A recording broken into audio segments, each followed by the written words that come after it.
Hello guys, in this video I am going to show you how to search for charging stations in the Citymove application.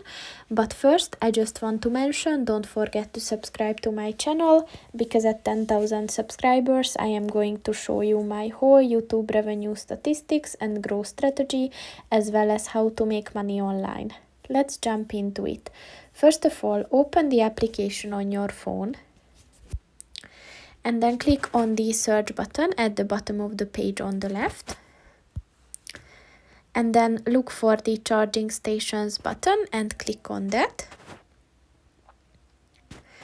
And as you can see, you can search for certain types of plugs.